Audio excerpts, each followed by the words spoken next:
ready to do life and business on your terms and truly live your big ticket life.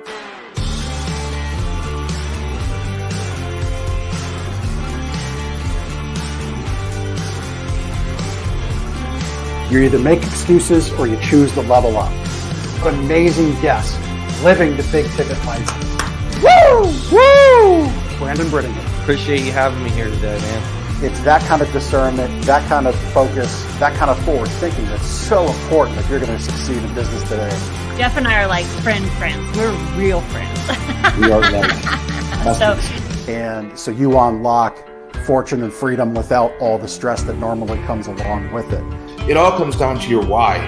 You know, your business, why are you doing it? You know, how is it going to change the world and what's it going to do for your family? I want you to celebrate your success. Talk about the struggle, but I promise you, the story is in your struggle. They'll never be able to say that about me because people only see me working hard at anything that I'm doing whenever they see me. Focused on your success and the success of those around you. But being that constant in your community, good or bad, whether things are great in the community, bad in the community, be steady. Unapologetically do business and life on your terms and truly live your big ticket life. What amazing guests living the big ticket life.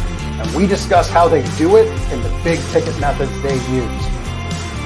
The things that make your life successful so you do life and business on your terms. In and of itself, the only limitations that we really have on ourselves is the ones that we allow to be put on ourselves. And most people don't look at it in that perspective.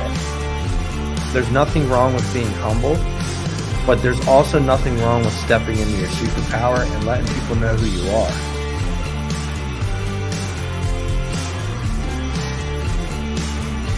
Get ready to do life and business on your terms and truly live your big ticket life.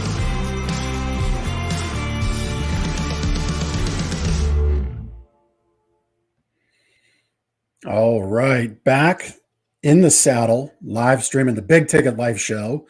We've got, as I always like to say when I get to throw down with another Jeff, we've got a Jeff Squared episode today. So Jeff Christian is my guest, and definitely doing life and business on his terms.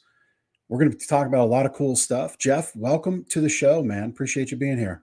Thanks a lot, Jeff. Such a cool introduction. I mean, I'm hyped. I played college basketball at the University of San Francisco, and when you're in the locker room kind of getting ready to come out, you just got that little bit of a bounce, and you just got me bouncing over here. I'm hyped for the show, so thanks for having me. Yeah. Well, me too, and thank you again for being here. You're welcome, and that's my cue to say that intro made great by Cast Productions. Chris is my amazing partner here. And producer of the show. So just get that out of the way right out of the gate, because it is pretty awesome. And, I always love how that intro ends with talking about stepping into your superpower. You're somebody that strives to check email once a day in a 1 hour window and stick to it. You said something in the pre-show about that's where my best energy is focused.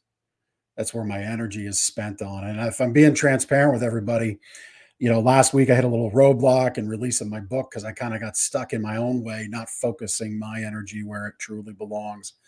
And glad to say past those obstacles now. But why don't we kick off there? Like stepping into that superpower of focusing where your energy is at, and maybe even understanding what your best energy is. Mm-hmm. Yeah, so I'm a routine guy, and I get up at 5:59, have my clothes ready to roll, and get up, have a athletic greens kind of water, get me going. And then I hit the road and I walk. And I was telling you, before the show, my body's beat up a little bit. So I have to do the things that I need to do to allow me to focus my energy where it needs to be. And so the first thing is just get up and move. My body is full of arthritis. So I stretch and get out and hit the road. And then I come back and I start journaling, have a cup of coffee, get my thoughts right. And then I like to read something inspiring or something where I'm gaining some knowledge. And then I'll, get into the rest of my day. But I don't want to be distracted, and so I told you again before that I have a few health challenges. And so I really, at this point in my life, I'm 54 now. I really don't have the margin that I did when I had better health to be able to allow my energy to get used in ways that aren't going to allow me to serve people. And so I'm just, I try and really focus on, hey, where does my energy go? And not to sound crazy, but what is worthy of my energy and what's going to be my return on that investment of energy? Because I told you I have an aortic root aneurysm, and we can all, be gone at any time. But that's been such a blessing for me because I feel like I have a ticking time bomb literally in my chest that could go off at any second. And so I just try and stay in that space of, am I using my time wisely? And so part of that is creating that routine that I was talking about. Yeah. No, I love that. It's so many of my guests describe a routine in the morning, and there's common threads, and it always puts a smile on my face because I put together for one of the coaching groups, and I did a deeper dive on it last week on the Tuesday show, which happened to be July 4th. So it was a pre-recorded episode. But my coaching group, Battlefield Alliance, we've got what we call the daily battle plan, and I'm showing it here on the screen. And, kicking off every day, it's about movement. It's about journaling. It's about gratitude. It's about reading something inspiring. And it's like you start habit stacking those things. You just, that energy in your life is pretty tremendous. Talking about your nursing career, you reminded me of something a dear friend of mine who's an anesthesiologist shared with me about his time in ICU, because he spends a decent amount of his week in the hospital he works at in their ICU. And this is, I think this drives home the point about energy, what I'm going to say and what he shared with me. He says, I don't get paid for what I do. I get paid for the memories I'm left with. Mm. Meaning there was good times where he's able to save somebody, but more often than not, as you said, there's those times where you wish more could have been said in that person's life between loved ones and the person you're with. How do you take that? Let's go a little deeper on taking that statement about I get paid for the memories I'm left with, to translating into where you focus your energy. Yeah, no, that's so deep. And so it took me, 2 years to be able to leave the double door. So I worked in the trauma ICU at a level 1 trauma center, taking care of people shot, stabbed, really bad car accidents, just surrounded by death. And I started working there when I was 23 years old. And it took me 2 years to be able to deal with those memories. Because when I would leave those doors, I'm thinking, when am I going to get shot? When is my family going to get in a bad car accident? When is something going to happen to us? And so I'm not going to lie. Yeah, I was a mess during that time. I didn't know how to deal and focus my energy in those thoughts that were coming. And it just something that took practice and to get more experience, and then to be able to learn to, as soon as I heard those doors close, to be able to leave that behind and then be able to start to focus my energy on where it needs to go. But that's something that I don't think you can just work on that and say, all right, I'm going to be better at that, right now. That's something where you just have to let those memories, those feelings, those emotions marinate on your heart, and then have it mean something and bother you to say, all right, I got to start taking action to deal with this. Otherwise it's going to eat you up, and that's the challenge now in our profession, is COVID, the amount of burnout is just so tough, because everybody's been in that space, and those memories they're left with are just painful and so challenging. Yeah. Yeah. You said something that I think if people weren't really tuned in the moment, they may have missed.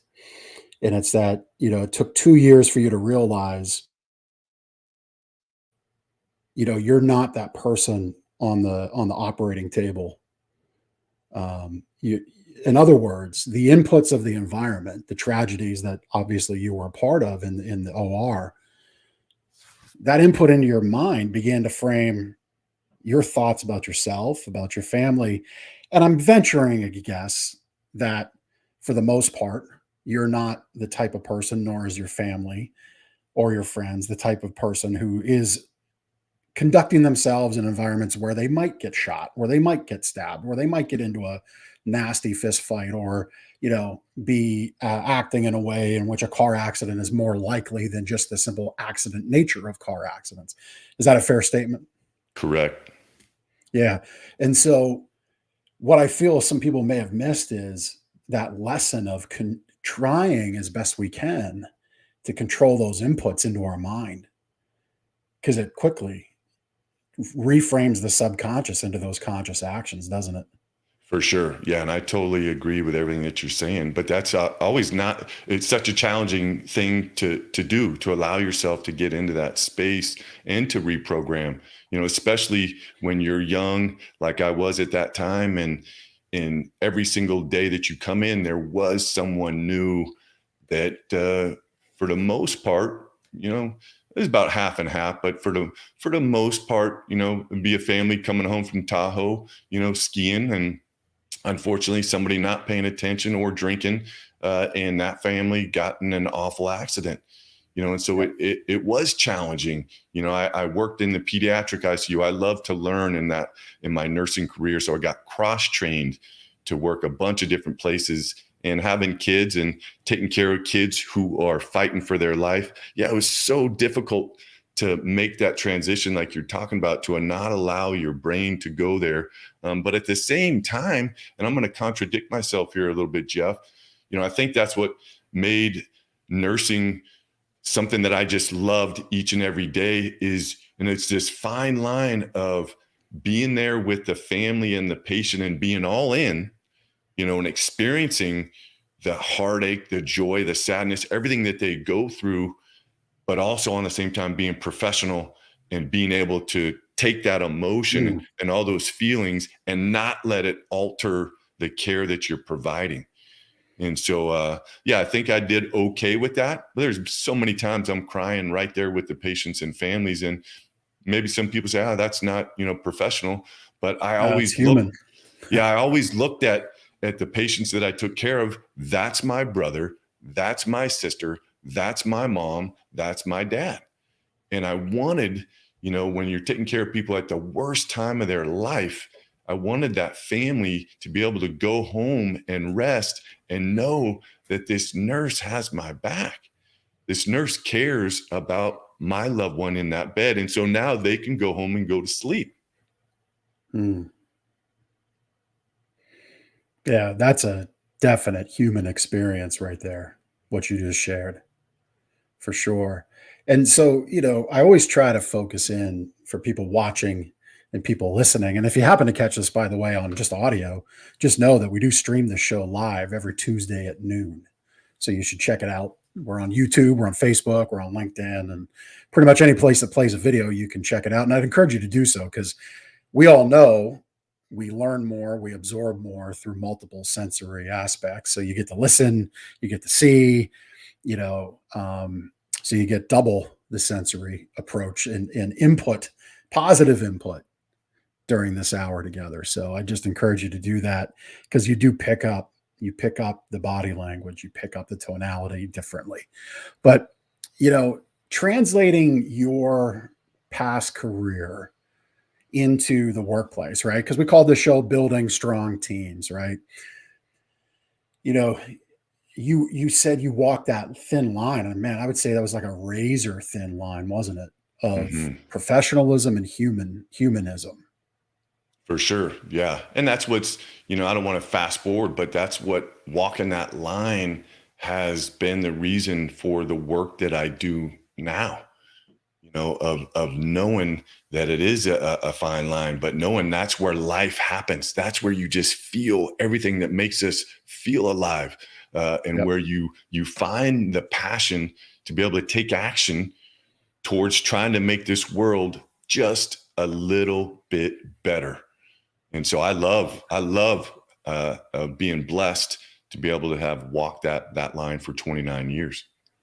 Yeah, I love that. So tell us about the professional, tell us about that work you're doing now. So you retired from the nursing. Yeah, you're not doing basketball coaching anymore. We'll maybe dig into that because that's a cool part of your story. But tell us about the Yeah. work that you're doing now. Yeah, so this is actually my second nonprofit that I've started.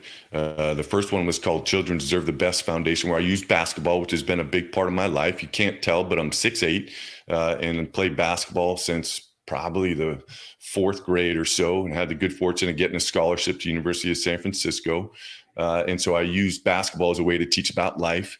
And then I got into coaching, was a high school, college, and professional basketball coach, did that for 25 years. And back to kind of how we started this show, Jeff, of putting my energy into the right space. Yeah, I just don't think I have the bandwidth anymore. I wish I could. And I've been blessed to be able to do 3 or 4 things kind of all at the same time throughout my career. But I just don't think I have the same energy to do all those things. And I'm really want to focus everything I have on my nonprofit and giving back and serving people to help us make sense of life. And so that's what we do. So, the nonprofit is called C4 Leaders.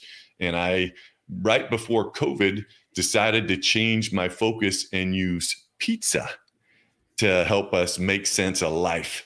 And so there's this company, Forno Piombo, out of Napa, California, an Italian father and son company who built the most amazing and beautiful piece of art that's on the back of my pizza truck. And we bring the table to the people that we're blessed to serve. And so, yeah, we use pizza. Yeah. To help make sense of life and what's going on. That's one aspect. We write children's books, and I have 2 of them that are out now, and I have 3 more coming. And then we have a podcast as well called Life's Essential Ingredients. So those are kind of the 3 pillars of the nonprofit. Yeah, love it. I've got a good friend of mine, Patrick Bolaños, who builds food trucks. It's always cool to see the stories he tells of his food truck owners, and he's built a very great name for himself because he makes a fantastic product. And he'll do the trailers, he'll do the like the former, or I guess new ordered, like bread delivery trucks turned food truck. So yours is this pizza oven right on the back of the pickup truck, or do you pull it? No, it's on the back of the truck. And so we just roll with it. And it's just so cool. So it's been a community project to where I found a table on Facebook and put that on the side of the truck. And then Webb's Welding here in Vacaville drilled some holes and cut the legs and made it work. My neighbor put on some flaps, who has a trucking company. My favorite part of the truck, my wife, to hold my pizza peel, got a drink cup holder that you kind of screw on to a truck. We put that on the side of the truck, and then that's what holds the pizza peel. And it's a beautiful, beautiful truck. But that's the favorite piece, because it's just like she found a way to take something that was used for something else and to put it there. And it's the simplest thing. It's probably like 99 cents. And it's just the coolest thing just to put on there and then have that be right there. And it's just so much fun to take that truck on the road and then to have people come up and be able to have everything that you need right there to make pizzas. And our record right now is we've made 367 pizzas for St. Lucy's Parish School down in Campbell. That's the most we've made and turned out in one time.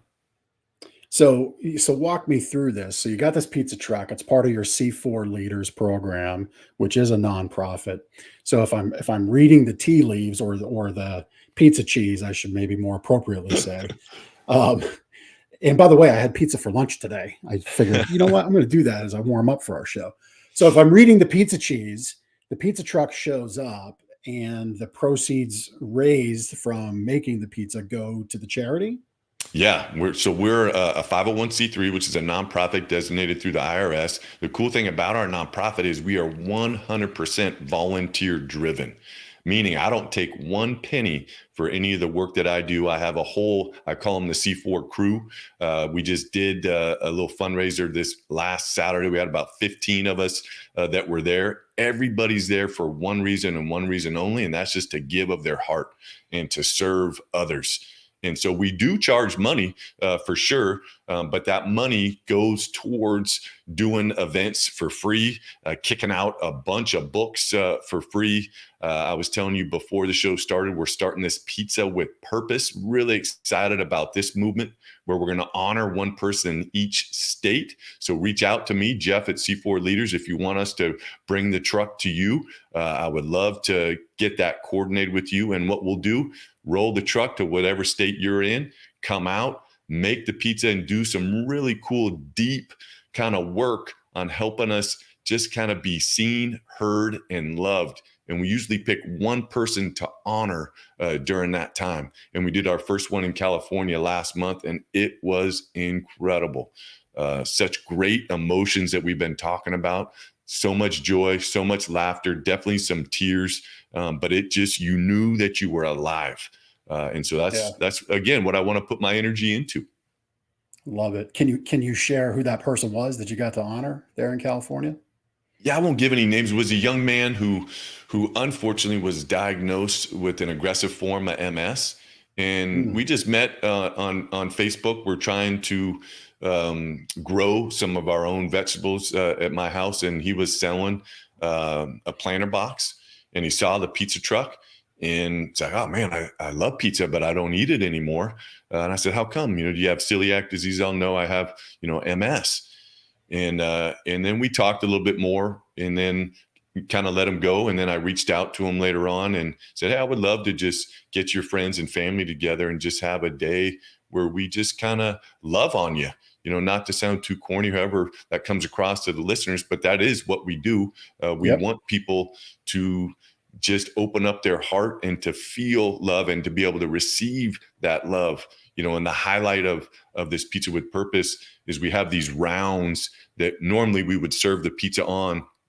And we took, it was probably about 20 minutes, where it was a simple cue of, hey, just sit there, decorate. So I had pens and pencils and crayons, and I want you to share one ingredient that is essential that you and the honoree have shared, and that he can take and look at and gain strength from and encouragement and have his heart full. And so everybody decorated their round, and then one by one went up and delivered that round to him and embraced and just felt the love and shared that space, even if it was just for one day. But I guarantee he's carrying that, and I'm carrying it to this day. And it was just a magical, magical day. That's very cool. Yeah, it's so funny how we get put together in this universe and with people. So much thematically of what we're talking about is in my book that I'm authoring right now. And it's about, bringing people in, about finding that healing together as a leader and really extracting that opportunity to help others heal, which sounds like a big focus of what you're doing.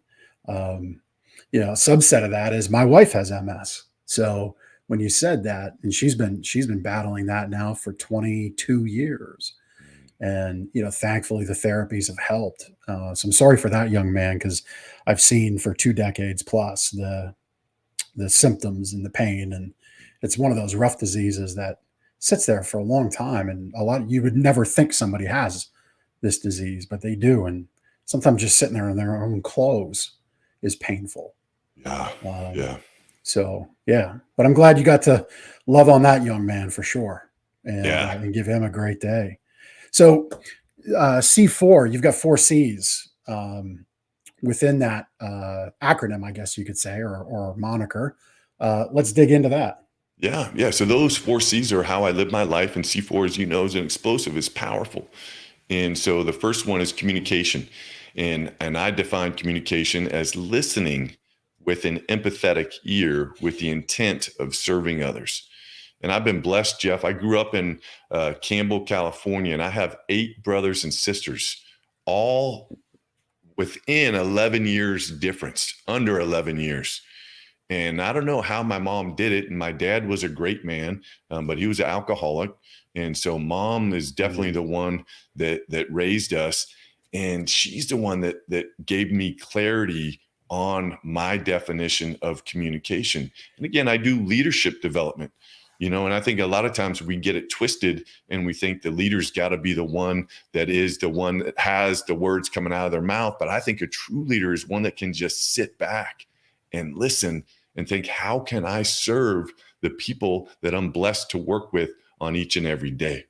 And so my mom somehow, I don't know, again, how she did it, but the world stopped when there was issues going on at home, and she would make each of us feel like an only child and just sit there and listen. And so that's the first C. The second one, chemistry. And I define that as developing trust in yourself to bring and receive value from the connections in your life. And that's all of our relationships. That's what we're doing. That's what we're doing right now. It's what the listeners are doing. They're figuring out, hey, how can I apply some of this stuff into my life? The third C, consistency. And I mean two things with that. And I don't swear, but this is the one word that I will drop, BTA. You want to be good at the podcast like you are. I want to be good at making pizza or coaching. I got to BTA. I got to bust that ass. And I got to put my energy exactly where it needs to go. On the flip side of that, the other part of consistency that I mean is to consistently challenge your thoughts and perspectives to the point of vulnerability. And I think when we enter into that space and my arms are out to my side, which you can't all the way see, you allow yourself to not have to be perfect, to be able to make mistakes and learn from them, and to just let life happen. And in doing so, you empower yourself and others, which leads to the last C, which is creativity. And that's overcoming fear to be willing to share your gift. And each and every one of us has a gift to share. And it's on you, Jeff. It's on me. It's on Chris, who's producing the show. It's on all the listeners to be able to tap into their gift, and then to also be able to help others tap into their gift and share that with the world. And so that's what we're focused on. And so when we're doing this work, it's about bringing those 4 C's to life. And now I just happen to use, pizza to kind of get those essential ingredients, so to say, that are going to nurture our heart and soul to the table. Love all of what you just said there. I'm just making one note because I want to circle back to it. I want to circle back to how you've connected this all to pizza, but let's unpack 2 statements out of those 4 C's. And it's not that any other 2 were any less than the other, but your mother's ability to listen and make you feel important, and in a room of just her and you with 7 other siblings being around, and a spouse that had their own issues with alcoholism. That listen with the intent to serve others. I love how you say that.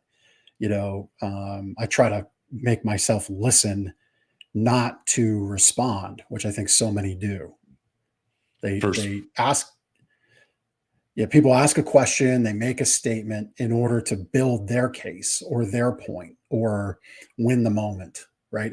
That sounds all very argumentative. And even if you're not doing that, often people will speak simply to speak and then retort, whether that's a positive or negative way. But that listen with the intent to serve others. Was there a moment where you realized that's what your mother was doing? Let's drill into that a little more. That's a powerful skill. Yeah, for sure. And definitely there's a little story, and I'll try and cut it down, but we had all of our needs met for sure. My dad was a firefighter, and we had all of our needs met, but didn't grow up with a whole bunch of money, and I used to love these cinnamon bears, those little candy cinnamon bears. I had the terrible sweet tooth, and I wanted some of them babies and didn't have the money. And I'm a little guy. I'm probably about 7 years old. And so I go up to the prune yard in Campbell, and they had those wishing wells where people would throw in the money. And all these coins are so shiny. And I was like, oh man, I'm going to go in there and get some of them. And so I go roll up my pants, get in the water, and I'm just filling up my pockets with all these coins. And I bring them back and kind of put them on the table, and Mom comes in and she's like, hey, where'd you get those? And I said, I got them up at the prune yard, and out of the water. And she just looks at me and just says, go put them back. And so I load up my pockets, go put them back. come back. She says, all right, hey, let's talk. And like, all right, well, what's going on? She said, well, you know what you did was wrong. And I said, I do now, and I'm just thinking, I'm just focused on the cinnamon bears. And she says, hey, obviously those coins were shiny. And so I want you to remember a couple things. One, a genuine smile is money. And she just gave me the most biggest, beautiful smile. And then she says, I kind of want you, instead of collecting these coins, I want you to collect what is it inside people that makes them shine. And it's just kind of during that time where the world stopped, and she just taught me how to really listen and be, and that's what we're talking about. And you said, win the moment, and I wrote down, well, just be. And I'm trying to stay in that space of just being, and just being is not easy, because we have so much going on all the time, but I'm trying to practice it, getting better at that, and thinking back to my mom and how she was able to just be. And I couldn't even imagine her life with all the crazy chaos that was going on within our family. But she just did it. And so, yeah, that'd probably be, on the spot of one of the moments that was key for me in just learning how to just listen from my mom. Yeah. Powerful, man. Love that. So do you still like those cinnamon bears? I haven't had them, but oh yeah, I'm sure if someone was having some, I would want to partake. But yeah, no, those were good. You know what I'm talking about? Those cinnamon bears or not? I don't. And, you can maybe tell I'm a gentleman that should know what a cinnamon bear is, but by my stature, but no. So like, was it like just like what they were? Yeah, just a little candy that was a soft candy and tastes like cinnamon and was just in the shape of a bear. You got them in the bins at Long's. Yeah, there we go. Exactly. That's them in itself. Yeah. Nice, Chris. Love it. Well, gummy bears are my jam. Okay. Man, I love gummy bears. I'll get a sugar-free Rita's Italian ice, but then I just have to put gummy bears in it. And there's something about how they get a little hard because they're in that shaved ice, Italian water ice. But man, gummy bears are my jam for sure. I love it. I also liked how you said challenge yourself to the point of vulnerability. Why don't you expand on that a little bit? Yeah. And not to sound sexist, and I don't know if I've taken heat for that definition, over the years, but it just gets back into and it's probably the reason why I define it that way is probably from my role as a nurse, of just being in that vulnerable state of taking care of people. And then on the flip side, the patient, being vulnerable. And so I think for me, allowing myself to get there is actually jump to the end of the definition is empowering. But is that something that's easy to do? Not even close. It takes years and years and years of work and mindfulness to try to not have to be right. And to use your words, Jeff, to win the moment. What are we really winning? At the end of the day, when our time comes for us all to go upstairs, we ain't worried about winning. We're worried about connection. We're worried about learning, about growing, about sharing, about loving, about experiencing all that life has to offer. The only way to experience that is to be vulnerable. Otherwise you just you won't ever get in, you won't enter that space. You won't come to the table, so to say, to be served. You'll be standing back and be like, oh man, I would like to be vulnerable to get into that space, but you won't enter it, And so that's what I love, the work that we do in a safe, fun way.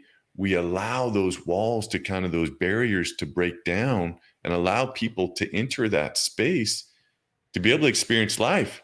And when they do, their life is changed. And then they get that empowering feeling of like, okay, I want some more of that. Yeah. Yeah. I gotta pause here.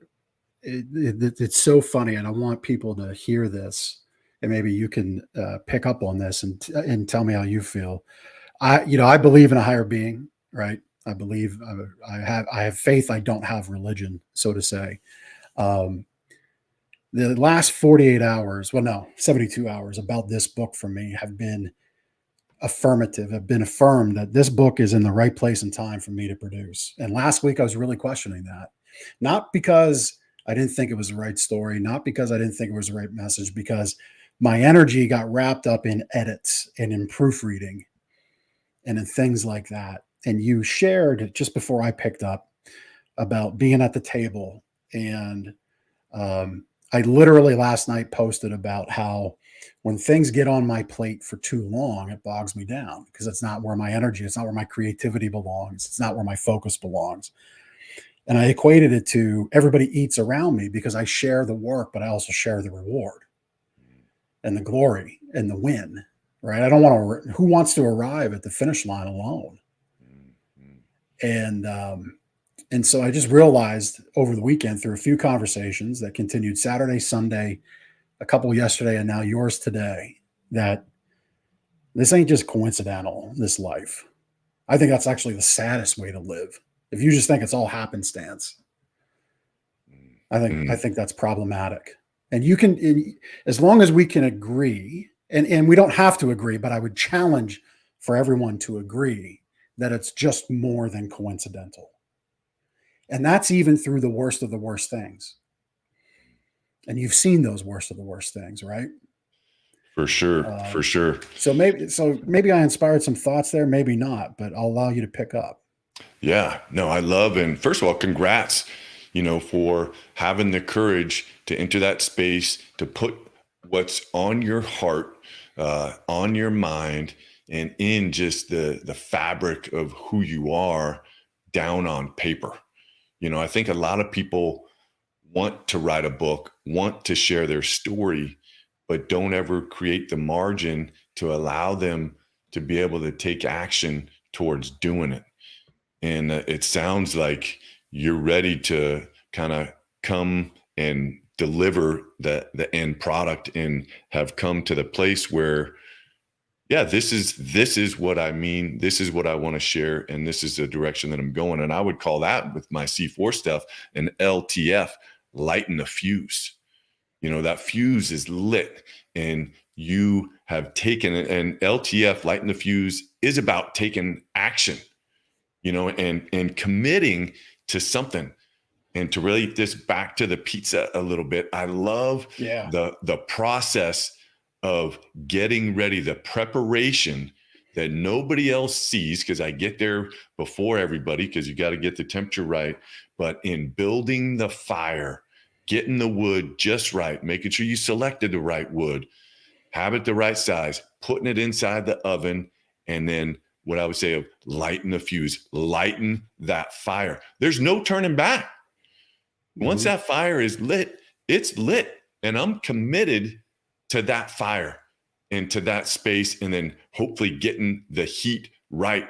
And I would say for you, there's no turning back. That fuse is lit. That book is ready to come out. You got your final edits, and hopefully you feel really good about it. And there'll be things, not to shake you up, of writing 2 simple children's books, but there'll be things that you would like to edit. But those are things that you just edit. That's what's cool. If we're still here to be blessed to live another day. Yeah, it might be on the paper the way that I didn't want to come out and I missed that one, but hey, I'm gonna edit that one, and life goes on. It's so funny you would say it that way. Have you ever read the book Life is Tremendous by Charlie Tremendous Jones? No, I'm writing it down because you got to read this one. Yeah. So it's not a long book. It's a little short book. Probably you'd probably read it. You'd probably be able to go through it about a half hour to an hour. My guess is you probably read, skim, move through books pretty fast. I love books. Yes. Yeah. So I bring that up because I had the pleasure of having Charlie's passed 15 years ago, but Charlie is what they call a seminal author. So that book has been in print, selling every year since 1967. And so I love like the bedrock material of any subject or issue or opportunity. Like I like starting there. because if you start there on any one thing in life with the bedrock, information, problem, or opportunity, it makes everything a lot clearer, in my opinion. So I love books like that, but it's been in print for 50 years. And I learned yesterday that that's called a seminal authorship or seminal thinker, when a book has it's a very special achievement. But I share it because his daughter said to me, the beautiful thing about books today is you have, and this was one of those affirming conversations yesterday, is that it's just digital files. It's Kindle Direct Print Publishing, KDP. And I'm like, I said to myself, I'm like, you idiot. You knew that. You knew that. It is just that. So what if it's not perfect? What is perfect? And, to me, the lessons will be the perfection, not the layout, not the type font, not type font. Geez, the font style, type font. We're not Gutenberging this thing. We're printing it. But you know what I mean? Oh yeah. So it's just so funny you would say again that you would say that, but I would definitely check out that book. Life is Tremendous. It's so funny because I picked that book up Friday and put it back to my next stack. I have a whole little system for what I read, when I read it, why I read it, etc. And it recycled to the top. But this process of making pizza, there is so much to connect to from I'm trying to say analogous, but that's not the right way to say the word. There's so many analogies to success in life and what we do and why we do it. So where'd the love of pizza come from for you? Yeah, I didn't know it's good. Yeah, it's kind of funny. I didn't know anything about pizza a few years ago before I started this, other than I love to eat it. And and so I'll try and cut the story down as quick as I can here, but we've hosted 3.5 students from Rotary International, Rotary Youth Exchange. I love that. If there's any Rotarians, listen, thank you for all the work that you do. And their motto, I just love, is service above self. But we've hosted students, one from Switzerland, France, kind of sort of Italy, and then Colombia. And we got to go visit the student in Italy, Switzerland, and France. And I was just taken back by how in Europe they really just celebrate each other through their mealtime. And I'm talking 4, 5, 6 hours of just sitting at the table and embracing life and just enjoying each other. And I was there obviously with my family, and I have 2 daughters and a beautiful wife. And I said, you know what I want to do? And we've always had family dinner. Even, I got the good fortune of coaching my kids throughout high school, and one of them even in college. And we might have dinner at 4:00, if we had a game on the road, at 7, but we always valued that time. But this just took it to such the next level. And I said, I want to get home, and we're going to change this and make it different and slow things down even more. And so I just started researching, hey, where can I find one of these? And I live 20 minutes from Napa. They're making them right there, and they ship them all over the world. And it's right here in my backyard. And so I go out there, talk to them, and I was like, hey, I want to put this on the back of a truck, because I want to change my nonprofit and focus on bringing the table to people. And they're like, hey, we've never done that before. And I said, all right, well, let me talk to some people and let's figure out. So I go to Webb's Welding in Vacaville here. And I say, hey, here's my idea. Here's this truck that I want to get. Can we weld this oven, underneath here? And then they'll build it in Napa. And so, hey, we've never done that either. But yeah, I don't know why it wouldn't work. And so we get it on there, put it on, boom, boom, boom. There we go. We're out making pizza. And my family and I, we crack up sometimes because we've done, I do team building with it, but you get asked to do a lot of other things. And we're in September, I'm doing a wedding. We're going to cater a wedding. And we've done a bunch of stuff, but we kind of just look at each other and just kind of laugh and like, how the heck are we in this space? We're making pizzas at home, and now we're making, 367 at a school, 150 for this wedding coming up, and a bunch of other stuff. And it's just, to me, it's just so much fun. And that's where we just edit, just like you using KDP to edit. Man, I make all kind of mistakes. I made some terrible pizzas. Let the peel sit on the fire, the floor of the oven too long, and go to scoop one up, and it's just stuck, and you got to dump them. I've dropped them, just scooping them out of the oven because they're slippery, and getting them on the table. But you just, all right, hey, let's just get another one, and make it up. And what can you do? You just gotta move on. Yeah, no, I love it. And, as we're going through our episode, it's, maybe I need to talk with Chris about this in production. Because we live stream, because the format is, we do pick a title before, but, and sometimes I consternate throughout the episode of, this one's building strong teams, but we haven't really talked about that. But at the same time, if you're listening and you're in the moment, I don't know how as a leader you haven't picked up useful stuff. So I don't know. Maybe going forward, it's just Jeff Christian and Jeff G episode, whatever. But either way, the lessons exist, right?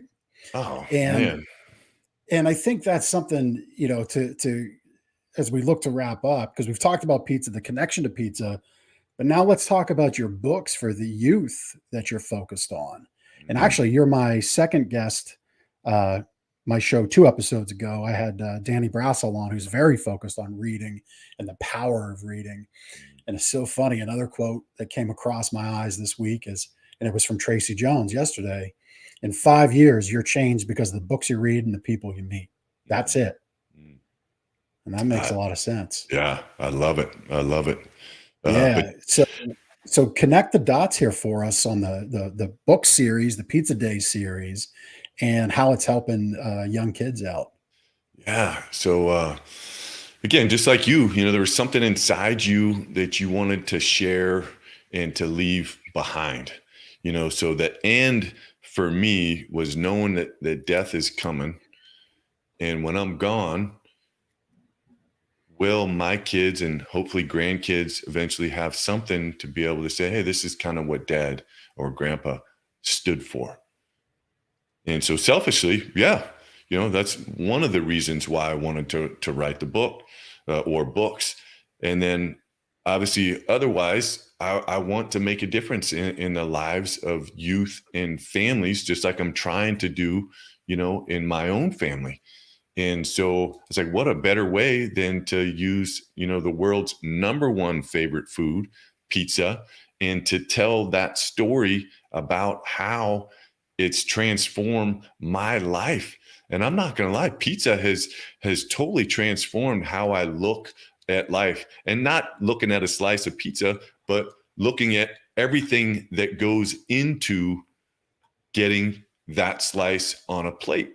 And that's the whole pizza making process, and so the books kind of are going to highlight different parts of that pizza making process. And the first one was just like an overview. We rise together, and it's told from a 3rd grade teacher's point of view. Mrs. Rock, my mom, her nickname was The Rock. And so I combined her and then with another influential educator that I had early in my life, Miss Diane Smooth. And so Mrs. Rock is in likeness to those two powerful women. And then she just goes through about how, her students are struggling and they're blaming each other. They're not being kind to each other. And so she decides to use the pizza making process to help bring her students together and to help them rise together. And to just jump to the end of that story, I make sourdough pizza. Sourdough, you need to feed the starter every day. And so the book really highlights the importance of feeding the starter. And I equate that to what action are you taking on the daily to nurture your heart and soul? And so Mrs. Rock helps her students figure out what that action is for each one of them. And then it highlights, hey, here's the result of what them taking positive action how it has impacted their life in the best way possible. And then to fast forward real quick on Lucy's secret sauce, kind of goes into the creativity definition, a little bit of sharing your gift, and this is Lucy was my second boxer. And so I wanted to highlight a story that happened with her during the time that we had her in our life. And it just talks about her secret sauce, and then how her sharing her secret sauce with Mrs. Rock's 4th grade class allowed each student then to develop their secret sauce and to share, with their classmates and their families. So really cute stories that I think take a different spin on pizza for sure, and life. And it's not just kids' books. I mean, I use this book. I've worked with a plastic surgeon team out of Minneapolis.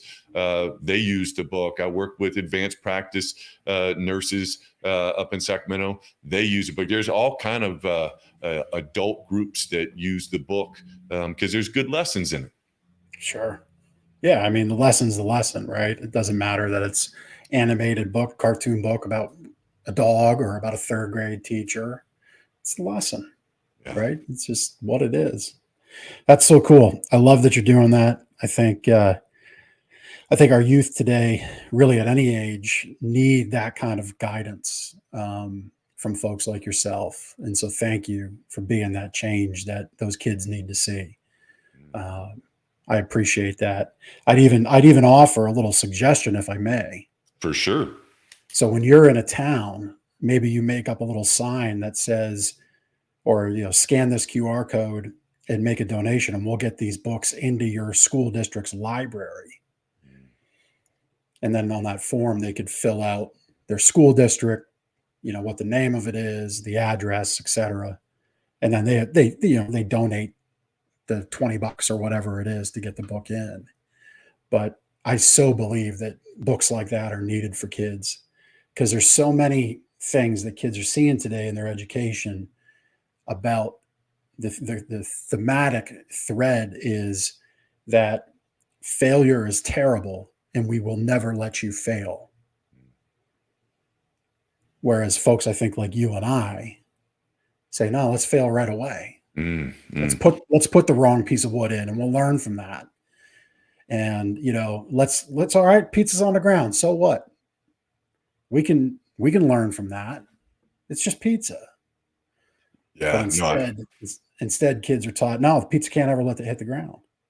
Yeah, no, I totally agree. And I tell my athletes when was coaching that fail and fail fast, because you learn what not to do, and that gets you one step closer towards figuring out, especially if you're working on a kind of a detailed move hey, just get out there and go make the mistake and learn from it and be aware of it and then try it again.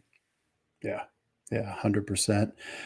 And the fail fast, make more mistakes. You learn more from failure than from success. It's all cliched. So what? We got to hear it again and again because we each get in our own way and we forget those lessons. We forget that it's all right to fail. So I'm glad we got to touch on that. As we look to wrap up our time, we talked a little bit about basketball, but you got a favorite memory from maybe those high school, college, or professional years that you want to share? That's a good question and probably take a little bit of time. I think just the memory would be, I host a podcast and I host it with my college roommate and best friend. And we met when we were 18 on the campus at University of San Francisco. And I think, thinking on my feet here, it would just be the friendship that you can create when you're going through life. And in this case, competition, and being there to support each other and pick each other up and challenge each other. And then through all that, I graduated in 92, whatever the math is on that, 30 something years later, to still be best friends, and so sports has been something that it's taken a toll on my body, but I wouldn't change it for anything. There's just so many great lessons that come from that. And in this case, a best friend. Yeah. Yeah. And is that podcast is Life's Essential Ingredients podcast? Yeah. Yeah. That's very cool. How long you been doing that show for? So we're in season 3 and so much fun, just like you interviewing people all over the world, just trying to have them share what's essential in their life and just have a good conversation, just like we did, and just try and break it down one day at a time, one ingredient at a time. And hopefully the listener can take something to implement into their life, or a thought that might challenge them to slow things down and focus on what's truly essential.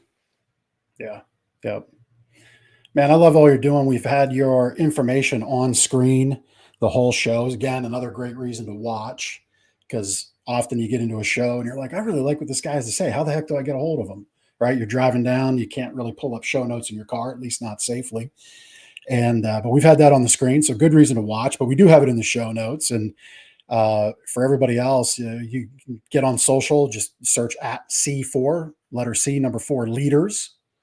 And then the website c4leaders.org, and also pizzadays.org. So you can check out those various channels and ways to connect with Jeff. I would hope you do subscribe to his podcast, Life's Essential Ingredients. Please do that. I'm sure that's a great show, because Jeff's been a great guest. And man, I really appreciate your time with me today. Thank you. Yeah, thank you for having me on, for doing all the work that you do. And yeah, listening to one episode, I'm definitely going to be a follower. I just love what you're standing for and how you allow the guests to share kind of what's on their heart, and just love all that you're doing, and wish you the best with your book. Can't wait to get that and check it out. Yeah, I'll make sure you know all about it.